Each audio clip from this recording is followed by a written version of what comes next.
Есть вопросы? Пожалуйста. Валерий Юрьевич, добрый вечер. Расскажите, пожалуйста, что с Марио Фернандесом, какие у него проблемы, почему он сегодня не тренировался с командой. И по Саше Головину, что сказали ему на прощание, когда он, может, уже покинул сборную или пока еще находится здесь в расположении. Could you please tell us about the situation with Mario Fernandez? We know that he trained separately from the rest of the team, so what's happening with them? And also a question on Alexander Golovin. I think I'm not sure if he has already left the training camp. Did you say a word of farewell to Golovin?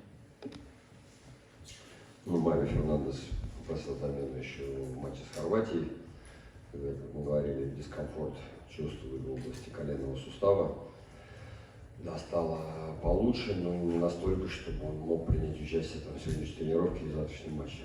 Да, так как он сегодня не тренировался, думаю, что и завтра вряд ли появится на поле. То же самое было только в игре с Кипром с Головиным, попросил тоже замену, почувствовал в области приводящей мышцы боль.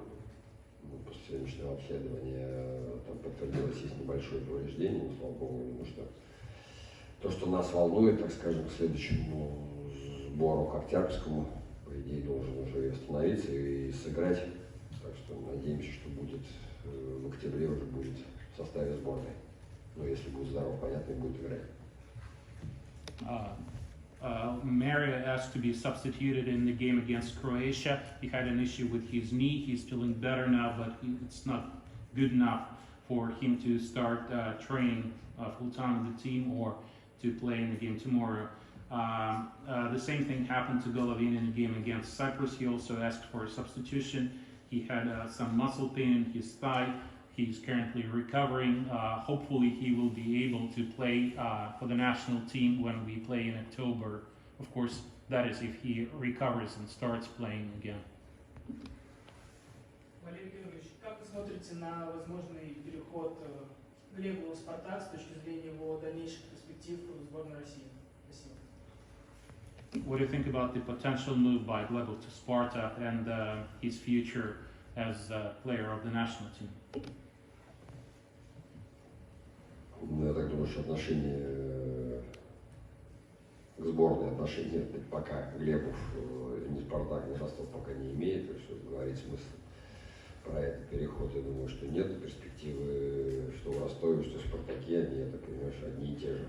Будут хорошо играть на том уровне, который нужен сборным, что из Ростова, что из Спартака можно попасть в сборную. Так что здесь ни в коем случае никак не скажется.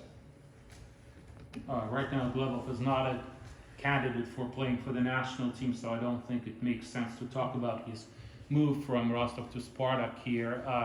The criteria would be the same. If he plays well, be it for Spartak or Rostov, he may get a call for the national side. Валерий Юрьевич, как вы относитесь к критике после двух матчей, да, после того, как был достигнут, в принципе, неплохой результат, и некоторые журналисты вас критиковали, и их в ответ уже обвинили в заказе. Да, знаете ли вы об этой истории и что, в принципе, об этом думаете? There was some criticism in the media after the last two games, even though results were quite positive. So the journalists who wrote those pieces were accused of being paid to criticize you. What do you think about the situation? Ну, по поводу этой ситуации я уже вам говорил много раз, а тем более сейчас в сборной, находясь в таком графике, я так-то ничего не читаю, а находясь сейчас, то вообще в принципе ничего не читаю, но даже при том, что не читаю, да, слышал по поводу критики, не знаю, конкретно критику не читал, но слышал, да, что там кто-то критикует, кто-то защищает, так скажем. Как я отношусь, ну, как часть работы, то есть это было понятно, что критика будет, она по-любому, это мы еще не проиграли ни одной игры, представьте себе, что будет, если не проиграем, поэтому говорю, уже привычка, она уже, я думаю, годами выработалась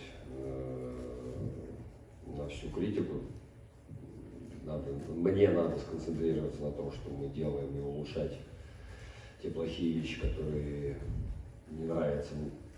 Те, кто критикует, и мне тоже какие-то какие-то вещи, те, которые мне нравятся, ну, реагировать как-то на все происходящее вне того, что происходит сейчас в сборной, не просто-напросто даже нельзя, это запрещено. Well, like I said earlier, a lot of times with the kind of schedule that I have, I don't have time to read everything. But still, I heard about this criticism in the media. I haven't read those pieces. I know that there are people who criticize me, and then there are people who defend me.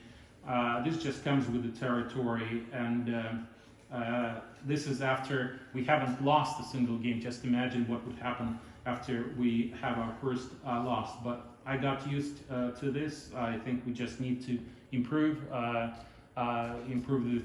the things that we are being criticized for, and also the things that I myself think need improvement.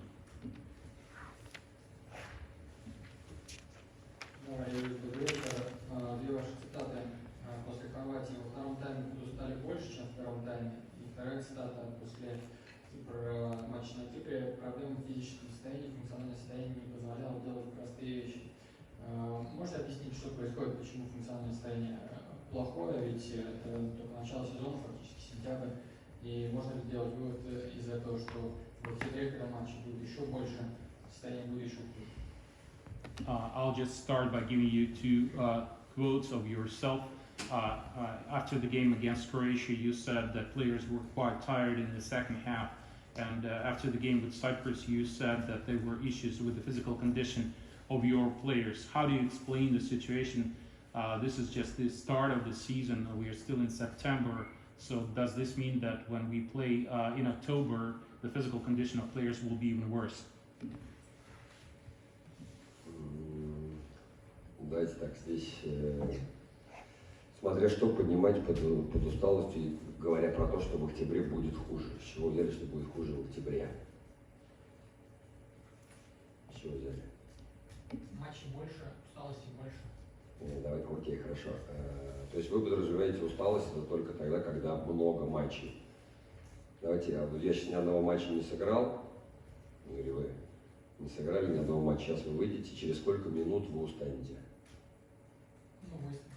Через сколько? 5-10. Ну я там, может, 3 минуты сейчас могу сыграть. Но я же не играл до этого. Почему я устану через 3 минуты?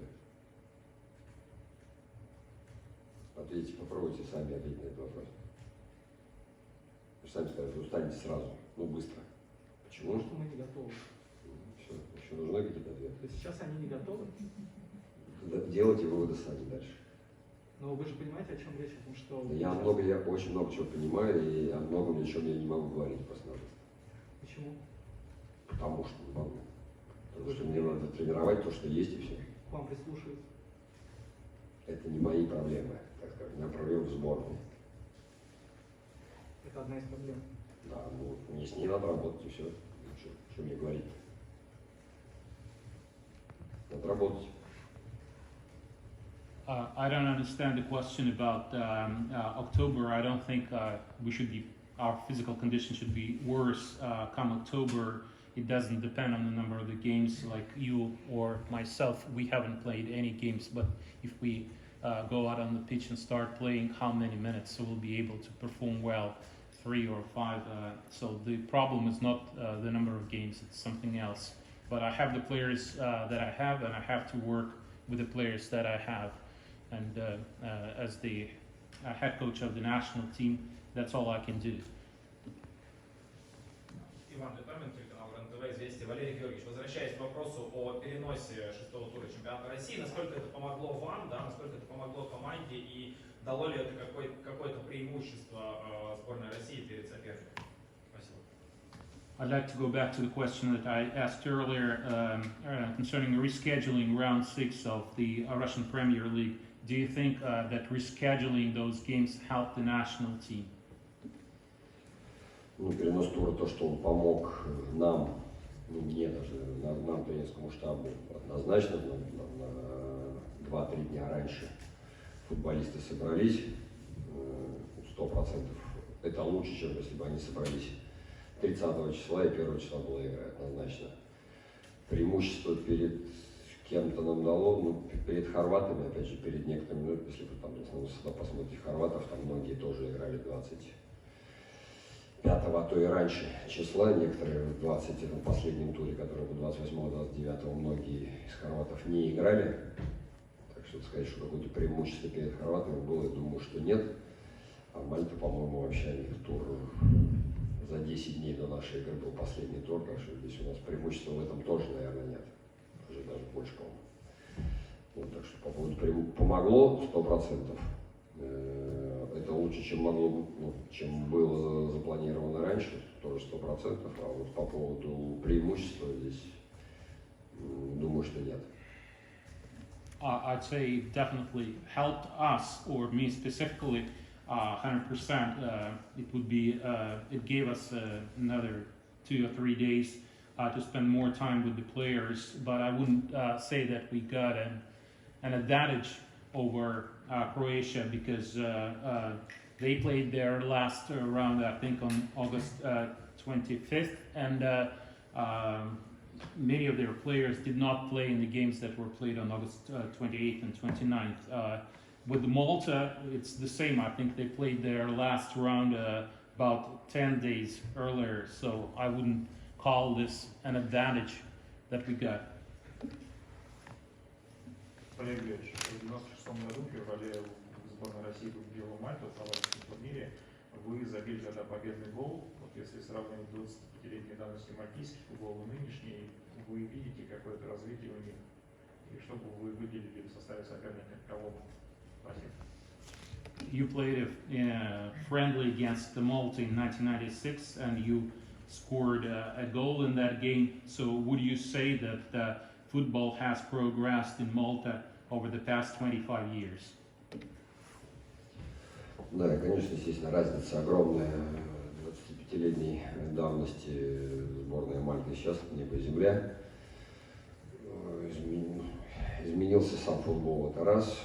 Подтянулись даже там самые, так скажем, как называют их, маленькие сборные, маленькие команды. Мы это видим в каждом туре отбора, что там очки даются всем с трудом. Даже Мальта в последнем сейчас туре проиграла 1-0, да, с пенальти, который такого сомнительного, мягко говоря, пенальти со Словакией, даже не помню, с кем играли, но не суть.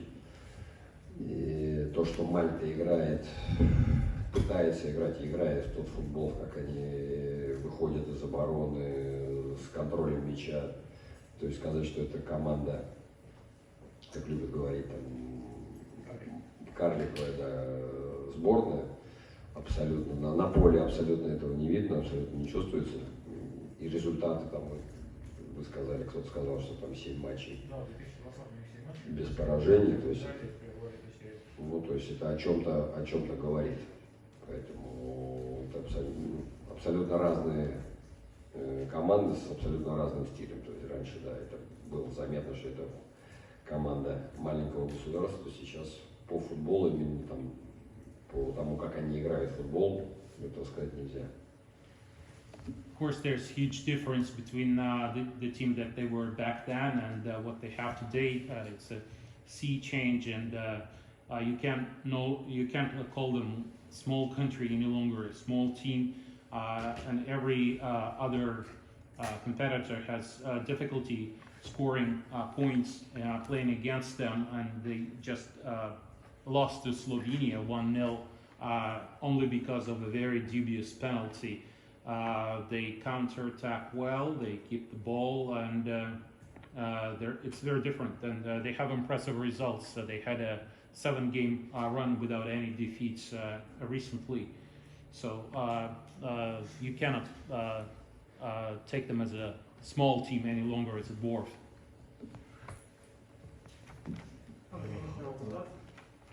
У меня вопрос, Валерий Георгиевич, по поводу физподготовки. Вы коротко так обсуждали с коллегой. Я правильно понимаю, что вы считаете, что это тот фактор, в котором сборной прежде всего необходимо прибавлять? Понимают ли это сами футболисты, что для того многозатратного футбола, который вы хотите, чтобы играла сборная, им необходимо больше бегать и намного лучше готовы бить физически? Я посмотрел еще один отрывок вашей беседы с Жамалединовым, он попал в соцсети РФС, И я так понимаю, что есть какая-то новая система отчетности, и когда Рифат, по-моему, оценил на усталость свою на очень высокую, и вы были этим удивлены. I'd like to ask you about the physical condition of the players. Do you realize that this is number one problem with the team right now? And are players aware of this same? Do they realize that they need a much better physical condition in order to be able to play the intense football that you want them to play?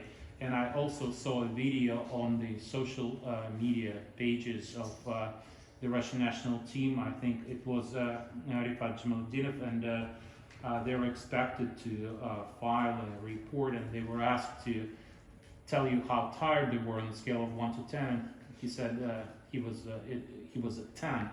So do you think it's surprising that he was so tired?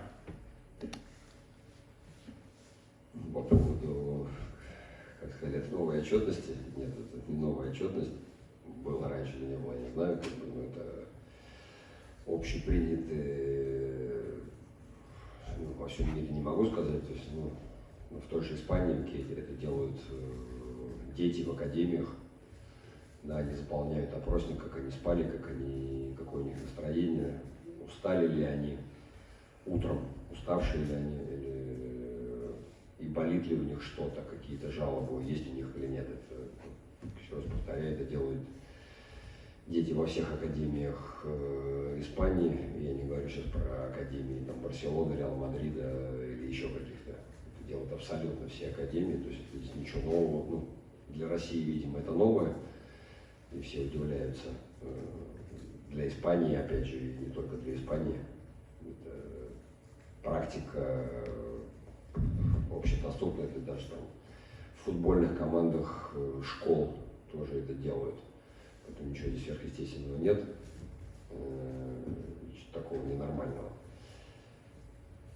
Второй вопрос был что?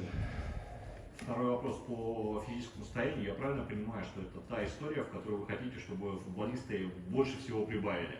Что они пока не готовы к тому футболу энергозатратному, который вы хотите видеть. Их пока хватает на 60 минут, даже в матче с такой командой, как невеликой, как Кипр. Здесь бы я отметил не только энергозатратный футбол, который мы хотим играть, или еще кто-то хочет играть. Здесь футбол энергозатратный в Европе, назовем так, против Хорватии. Энергозатратный футбол он сам по себе, потому что играешь против Хорватии, и для того, чтобы Хорватии противостоять, надо много бегать. Если там условный Брозович пробегает 13 километров против нас, в нашей игре 13 километров, то ему надо противостоять и тоже пробегать 13 километров. И минимум 1000 метров на высокой интенсивности, плюс еще и на спринте, там 200, 300, 400 метров. Ну, чтобы сравняться хотя бы, там, допустим, с Брозовичем, конкретно, если говорить. Вот. Ну и вопрос еще не в этом. Физическое состояние не только подразумевает много пробежать там, в какой-то конкретной игре. Сейчас может быть на морально-волевых, на одну игру я могу собраться и там, не 5 минут выдержать, а 15. Но это на морально-волевых. Если через 2 дня опять не играть, то уже морально-волевых моих не хватит 100%. Поэтому не только вопрос именно конкретно какой-то одной игры, а играть в таком режиме через 2 на 3, не через 3 на 4, это большая разница. Играть через 2 на 3, это, мягко говоря, непросто, даже в великолепном состоянии. Поэтому, да, здесь и с той интенсивностью, с той, которая играет в Европе, тот же наша команда Кипра, которая вам кажется стоячий почему-то, ну, когда цифры понимаешь, смотришь цифры нашего чемпионата российского, они есть и цифры европейские, даже команд, так скажем, не топовых команд, то разница чувствуется. You said that we have a new reporting form. Actually, there's nothing new about it. It may be new to Jamaluddinov, I don't know, but it's a common practice. For example, in Spain, this is what they do in their youth academies. Players are asked to report how they slept today, if they're tired, what their psychological condition is like, do they have any aches, And I'm not talking about Barcelona or Real Madrid. It's even youth academies that do it. So there's nothing new about this. It may be a new thing in Russia, but in Spain they do this even in high schools. Now, on the matter of physical condition, I'd like to say that this is not because Russia wants to play intense football. This is because all European teams, Croatia and others, they play this kind of intense football. So to be able to compete against them, for example, with Brozovic covering 13 kilometers per game and 1 kilometer in high intensity runs, you have to do at least the same to be able to play on par with them. If I use my willpower, I can, for example, force myself to play intensely 15 minutes instead of 5. But if I have to play every couple of days, this would no longer be possible just because of my willpower. Playing on the third day after the previous game is much more difficult than playing on the fourth game. It's not easy, even if you play even if you play opponents like Cyprus, who actually are also playing quite intensely. If you compare the numbers, the statistics for players, the running they do during their games in the Russian Premier League, and you compare this with the situation in the European leagues, you will see the difference.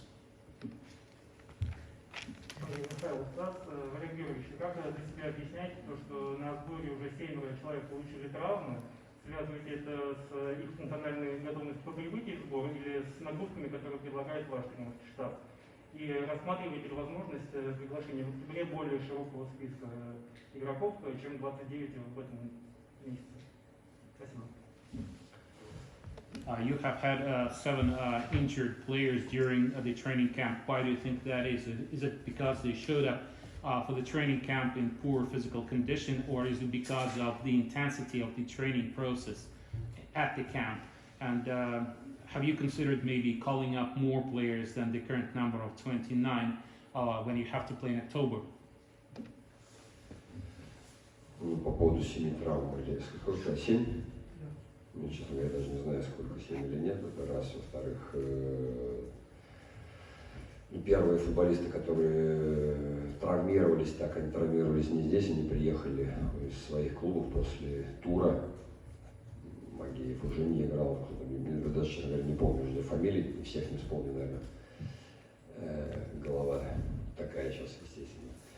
Вот, поэтому с нагрузками тренерского штаба спросили тоже, да? Ну, чтобы вы понимали, у нас ни одной тренировки не было, не то что нагрузочной, даже с нагрузкой средней даже не было, не то что там с какой-то высокой. Все тренировки, понятно, ниже среднего или восстановительные вообще в принципе. То, что опять же говорили, еще Леонид Викторович говорил, вот здесь в сборной некогда тренироваться. Ну, а уж про нагрузки тем более говорить. Мы играем, мы восстанавливаемся, тем более, когда сейчас у нас 3 игры 1, 4 и 7. То есть просто посмотрите, в какой день можно тренироваться. Так что это связано скорее, не скорее всего, это связано, во-первых, с туром, последним туром, который был перед сборной в РПЛ, и с играми. С играми, опять же, с играми, где есть борьба, где есть интенсивность.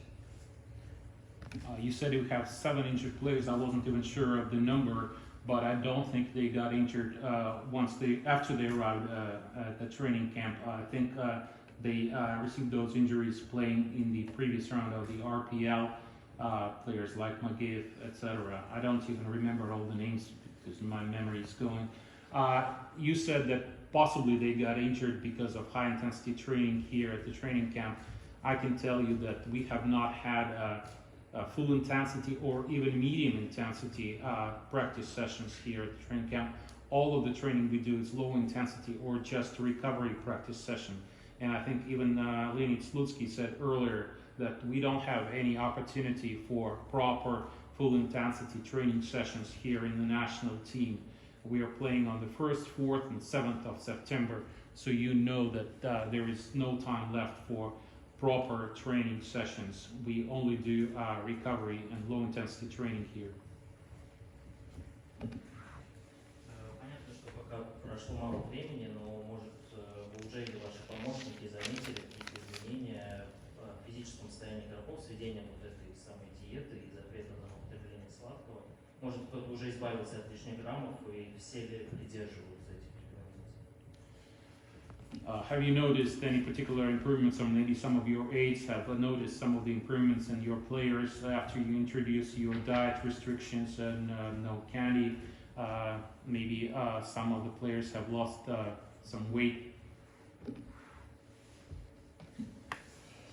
Да, ну, некоторые игроки, да, ну, понятно, опять же, некоторые игроки, да, скинули вес, но, опять же, скинули вес тоже связано, естественно, с нагрузкой, с игровой, так скажем, по поводу питания.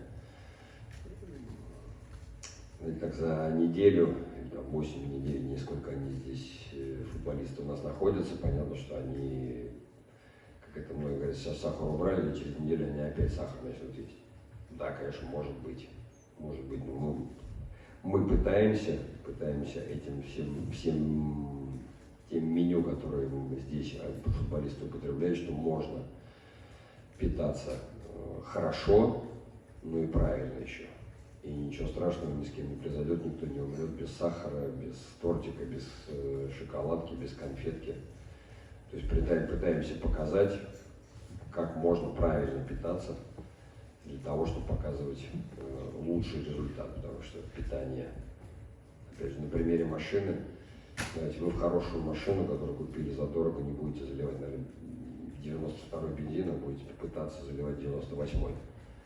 Поэтому правильное питание для спортсмена, это как 98-й бензин залить, либо 92-й. В 92-м бензине ты будешь ехать медленнее, чем, наверное, на 98-м. Вот ровно то же самое происходит с питанием для футболистов. Можно питаться, даже правильно питаться, но можно питаться продуктами теми, которые еще и влияют на твой организм, на твою энергию. Some players definitely lost some weight, but that's because they're playing hard. That's not because of the diet. We only spend a week here, so it's not possible to lose weight systemically in a week. They may stop eating candy while they're here at the training camp, but then they will resume that once they leave the camp. What we are doing here is we're trying to educate them about eating, and we try to show them with the diet that we have here that you can have a nice meal and at the same time abstain from sugar, chocolate, and candy. Can compare this to buying an expensive car. You would prefer to put good gasoline in your expensive car. You don't want to put cheap stuff in it. And if you put better gasoline in your car, it will perform well. Likewise with the diet for players, if they eat good food, they will be able to perform well. Валерий Георгиевич, вы сказали про интенсивность. Те игроки, которые играют за границей, Главин, Черышев, Миранчук, по ним заметно, что они лучше в этом, чем остальные? You mentioned the matter of intensity, so we have some players who play in foreign leagues, so would you say that Golovin, Cheryshev and Miranchuk are better in this respect? То, что игроки, играющие за границей, более привычны к такому ритму, да, однозначно, это заметно. It is very obvious that players who play in foreign leagues are better accustomed and more used to this kind of rhythm. Валерий Георгиевич, такой вопрос. Вот вы рассказали про тест, который в испанских школах детям, да, выдают про там усталость и все такое. А у нас, получается, игроки сборной такой тест проходят. Они для вас как дети, получается? You said that children in Spain in high schools are required to fill out this reporting form, and now you have players doing the same here. Does this mean that you treat your players like children? Да, они для меня как дети, 100%, пока они здесь. Но вопрос, вернее, неправильно сформулирован вопрос, либо мой ответ неправильно понял. Я к тому, что это делают, естественно, футболисты и во взрослых командах. Я к тому, что эта практика, она нормальна, начиная с академии. То есть футболисты, приходящие в первую команду самой великого клуба, они это делают в детстве, начиная с детства. И в каждом возрасте они это делают. То есть они привыкшие, для них это как с утра встать и зубы почистить, и также отвечаете на этот опросник. Это не тест, это просто опросник, кто как себя чувствует. My players are definitely like children to me while they're here, but I think you have misinterpreted my answer. The answer that I gave earlier, I was not referring particularly to children. What I said is that players do this starting from their youth academy, and once they join a major club, they are already accustomed to this, and this is like brushing their teeth to them. Only you said that this was a test. This is not a test. This is a form that they have to fill out. Добрый вечер, Валерий Карпин. Мы говорим сегодня о физическом состоянии игроков. Когда вы в команду приходили, вы были готовы к тому, что все будет вот так сейчас происходит, что времени будет действительно только на восстановление, не будет времени готовить тренировки, да, вот когда нет тяжелых, нет почти даже средних тренировок. Получается, что времени как-то что-то сделать практически нет. Следующие сборы тоже на 2 матча будут рядом, их не будет. Вы сейчас, можно сказать, что вы знали, что так будет, или для вас это неожиданно так получилось, что фактически непонятно, как жить так дальше? To stay on the subject of physical condition, I'd like to ask you, were you prepared for this kind of situation? You were saying there is no time for proper training sessions, you can only do a recovery and low intensity trainings, and in October again you will have 2 games, one right after another. So what can you do about this? Нет, как раз я же уже, не знаю, сколько раз уже, по-моему, везде сказал, что как раз я знал об этом, что тренироваться некогда и готовить физически тем более некогда. То есть это там и за неделю не подготовишь никого даже, если тренируюсь. А здесь, так как еще не тренируюсь практически, то это невозможно. И это я об этом говорил, об этом сообщал уже даже после разговора моего с Леонидом Викторовичем Слуцким, которому, естественно, я поверил, поэтому понимал, что это так. Что еще, какой был вопрос? Что с этим делать? Как вы будете жить, как... Нет, с этим делать надо делать, с этим надо что-то делать, естественно, футболистам. Поэтому еще раз повторяю то, что я сказал только что про питание, то же самое про все остальное. Футболисты в октябре, надеюсь, прониклись, прониклись, Федя, по-моему, сказал, впитывают всю ту информацию, которую мы даем им, и надеемся на то, что в октябре футболисты будут готовиться к октябрьским матчам, там, опять же, за счет того, что будет большее количество матчей. Для вас большее количество матчей — это, возможно, усталость, которая будет накапливаться, якобы. К октябрю месяце, я думаю, что наши футболисты сыграют там, максимум 20 игр, а то и меньше, наверное. Вот, и говорить про накопившуюся усталость после 20 матчей, для меня это смешно, наверное.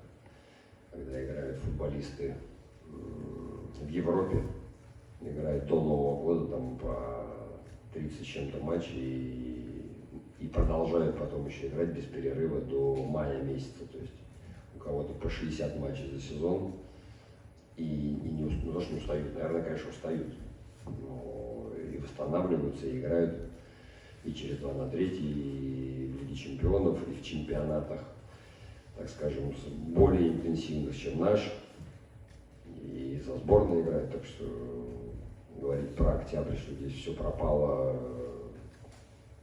и ничего не делать, поэтому, естественно, нет. Поэтому надеюсь на сознательность еще и футболистов, которые тоже на себе это сейчас прочувствовали и поняли, что здесь другие, так скажем, скорости и интенсивности. I totally knew about this, and I knew that there would be no time for training sessions. There's nothing you can change within a week, and that's if you have time to train. When you don't have time to train, that's even worse. And I fully believe Mr. Slutsky when he said what he said about the physical condition of the players, and now I can see it with my own eyes. There's nothing I can do about this situation. It's up to the players to adjust certain things in their preparation, like I mentioned the matter of eating. We give them some information. Hopefully they will be able to take this in. And in October, you say they will have played a lot of games, but they will only have played about 20 games. This is ridiculous. They can be tired after that.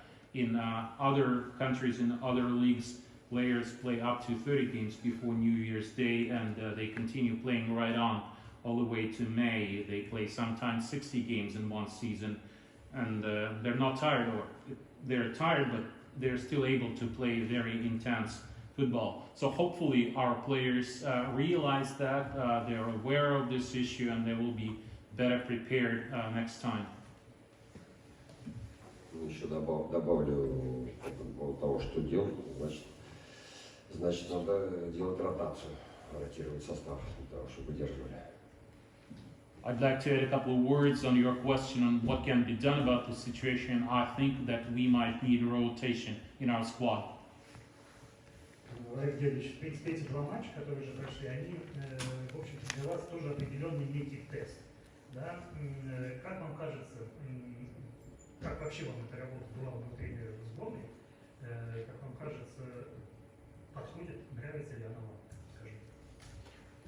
Такой режим и такое напряжение, такой режим и напряженность вот этого именно вот одного отрезка из 10-12 дней, а все остальное, я не скажу на свободе, но иначе. So these two games that you played earlier this week were also kind of tasks to you. So how do you feel about your job now, being the head coach? Do you enjoy doing this? You have a very intense period of 7 to 10 days, and then you spend a lot of weeks after that being kind of relaxed. Ну, по поводу подходит или нет, не знаю, это даже вопрос даже не ко мне, подходит она или нет, то, что нравится или не нравится. Ну, понятно, что если, опять же, тоже здесь тоже интенсивная работа, так скажем, за короткий промежуток времени, сейчас за 6 дней получается 3 игры. Интенсивность большая, то есть в клубе, когда нет матчей посреди недели, там, Лиги Чемпионов, Лиги Европы, условно, более спокойно. Здесь это и более, наверное, более ответственно и более все интенсивно проходит. Ну, сейчас я даже не могу оценить, не могу. Сейчас голова, говорю, еще раз повторяю, занята абсолютно другим. Но то, что после вот этих там 10 дней, сколько мы здесь, ну да, примерно 10 дней, то, что надо будет уехать в лес, куда-нибудь уехать на природу, лучше всего выключить телефон и дня на 3 пропасть, так скажем, отключиться от всего, это тоже 100% для того, чтобы восстановить эмоции, восстановить нервы, восстановить здоровье, так скажем, это тоже надо будет.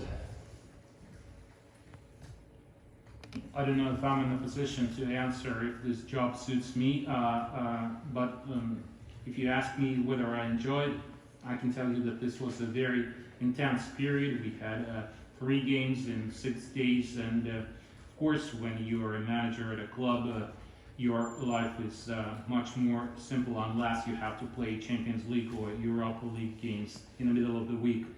And of course, being the coach of the national team, carries a lot more responsibility with it. But I don't know how to answer your question properly right now because my head is buzzing with all the things I have to think about.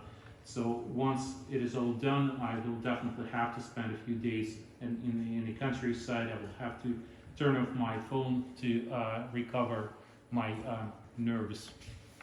Не могу сказать еще по поводу нравится, не нравится, не могу сказать, а то по поводу того, что это интересно. Интересно, да, очень интересно. У меня не было никогда столько много, по количеству, я имею в виду, столько много футболистов такого качества высокого. Это тоже 100%, поэтому, конечно же, это интересно. Потому что эти футболисты, они лучшие футболисты страны, соответственно, и все. То, что они мастеровитые, то, что мастерство у них есть, это однозначно. Поэтому это интересно. I can't tell you whether I enjoy this job, but it is definitely more interesting than anything I've done so far. I've never had so many good players at my disposal, So this is 100% more interesting, and these are the best players of Russia, top players, very skillful. Вы сказали о бензине, о марке бензина, и я бы так конкретизировал этот образный вопрос. На ваш взгляд, какой бензин сейчас залит у футболистов сборной России, какого качества? И второй вопрос от подписчика моего YouTube и телеграм-канала: является ли физическая низкая готовность трендом нашей лиги? И, соответственно, подготовка полноценная возможно только на сборах перед самим турниром. Планирует ли он, Карпин, сбор с РФС всех тренеров, чтобы сменить парадигму для повышения физической готовности всех команд лиги? И возможно ли это? Или то, что я понял из сказанного вами, вы больше полагаетесь на сознательность футболистов, на то, что вы им здесь заложили, и то, что рекомендуете делать в клубах? To continue your metaphor with the expensive gasoline, what kind of gasoline Russian national team players have in their tanks currently, would you say? And also, since their physical condition is due to the low intensity of the Russian Premier League, what do you plan to do? Do you plan to gather all the coaches of the Russian Premier League together and talk to them about improving preparation of their players, or do you hope that players themselves, after they've received some input from you here at the training camp, will try to do better next time? Нет, я не знаю, как вот господин переводчик запоминает, я уже забыл все, что вы спрашивали. Про бензин? Да, все, про заново давайте. Про бензин. Какой бензин залит? Сейчас залит бензин, не знаю, 95-й, 98-й, но точно не дизель. Второй какой вопрос? Собирать тренеров, с ними разговаривать. Является ли низкая физическая готовность трендом нашей лиги? Планируете ли вы как-то это улучшать через сборы с тренерами, разговоры, или вы больше полагаетесь на сознательность футболистов, на то, что вы им сейчас сказали во время этого сбора? Да, так, наверное, я только могу только полагаться, там, сознательность, но опять же, разговаривать с тренером, то есть влезать, так скажем, в тренировочный процесс любого тренера какого-то клуба, но я думаю, что это неправомочно и неправильно. То есть любой, если бы мне тренер сборной какой-то говорил, как мне тренировать того или иного игрока или тех или иных игроков, я, наверное, тоже его послал бы подальше, да и все. Поэтому с нашей стороны мы можем там, ребятам дать какие-то рекомендации с точки зрения того, над чем они могут сами проследить, так скажем, а с точки зрения тренировок, это уже, естественно, вопросы к клубным тренерам, и я считаю, что мы не вправе туда ни рекомендаций никаких давать, ни влезать вообще в это. On your first question about gasoline, I would say that the kind of gasoline that they currently have in their tanks is pretty good. It's definitely not diesel or cheap gasoline. As to what can be done, I don't think it would be appropriate for me to talk to the coaches and tell them how they should work with their players. I myself, if I were a club manager, I would not tolerate it if the national team coach would start lecturing me about the way I should work with my players. So I can only hope that the players will listen to the recommendations we provide to them here, and they'll take it back with them and do better. Я бы просто на месте любого тренера сказал, раз они плохие такие, не вызывай их, и все. If I were a club manager and somebody told me that my players were not good enough, I would just tell them, well, don't call up these players for your national team then. Дмитрий, Занин, Матч ТВ. Вы говорили, что вы вызвали сюда лучших футболистов России, очевидно. Скажите, а были ли люди, которые вас разочаровали? То есть здесь были несколько человек, с которыми работали впервые. Вот они приехали, вы думали, классный футболист, здорово, а потом начинаете сталкиваться с ним в тренировочном процессе, где-то в быту, в каких-то отношениях в команде, можно без имен, естественно, и чтобы вы понимали, но все-таки я думал, что ты, конечно, интересный парень. Ну и как-то изменилось отношение к кому-то. Были те, кто вас разочаровали за эти дни? You said the players you called up for the national team are the best players of Russia. Were there any players here who disappointed you? Maybe they had some issues during their training sessions or talking to their teammates. You don't have to mention any specific names, but were there any disappointments? Честно говоря, нет. Как раз противоположное происходило с некоторыми игроками, которые меня очаровали, так, наверное, скажем. Не разочаровали, а очаровали. То есть, да, смотришь, как вы говорите, смотришь на игрока, да, хороший игрок, а оказывается, он еще лучше, чем я думал. И тренер потренировал. Это было, да. Разочарований пока не было. No, there were no disappointments, at least not at this point. On the contrary, some players really impressed me. I thought they were good, but they turned out to be even better after I worked with them. Валерий Георгиевич, по физике поговорили сегодня, по технической оснащенности. Позвольте себе сказать, что вы были не самым великим с технической точки зрения футболистом сборной России. И на ваш взгляд, какое бы место, как бы вы смотрелись... Уже даже я не говорю «и». Да, какое бы место, как бы вы смотрели современной сборной России с точки зрения технической оснащенности? Вы бы входили в десятку самых техничных футболистов. Вы были бы, как вы говорите, Корягой. Вы были бы Лео Месси этой сборной. We have talked about the physical condition. Let's talk about technical skills right now. When you played for the Russian national team, you were not the most skilled player on the squad.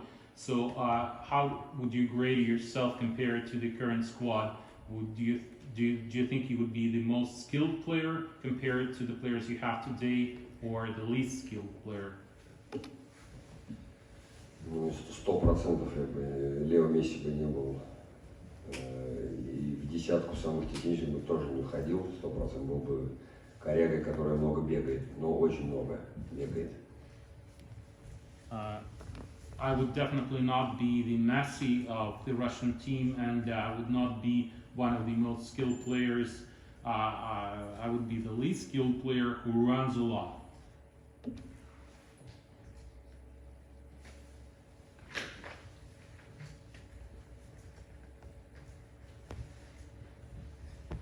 Валерий Георгиевич, не напоминаете вам этот отбор на Евро 2000, когда у вас не было права на ошибку, и где вы были главным действующим лицом, когда забили французам, потом испанцам, в Москве и потом в Украине, в Лужниках, и там в последний момент все решилось не в нашу пользу. Вот какие у вас ощущения, нет ли у вас параллели с тем отбором, когда вы были игроком, а теперь как тренером, когда нельзя ошибиться сразу? Does this training camp remind you of what you went through in the run-up to Euro 2000 when you scored against France and then you played against Iceland and Ukraine and you couldn't make any mistakes and you almost made it? So does it seem similar to you? Ну, во-первых, я в принципе не вспоминаю ничего того, что было, когда я играл, потому что это ни к чему не ведет и не приведет. Поэтому, раз уж вы сказали, там положение тогда и сейчас это абсолютно разное. То есть тогда, если, по-моему, опять же, после 3 матчей было 0 очков, по-моему, то сейчас после 4, да, или сколько сыграли? 5? 4? 5 сыграли. Команда идет, делит 1 и 2 место, ну, тут небо и земля по сравнению. Ну, делим, не суть, по очкам. По сравнению с той ситуацией, сейчас мы вообще в шоколаде. I never reminisce about the past. I don't think it makes any sense to think about those things, and the situation is anyway totally different. Back then we had 0 points after 3 games, and currently we have played 5 games and we are at the top of the table. So things look really well. Спасибо. Ждем вас завтра. Спасибо, удачи. Спасибо.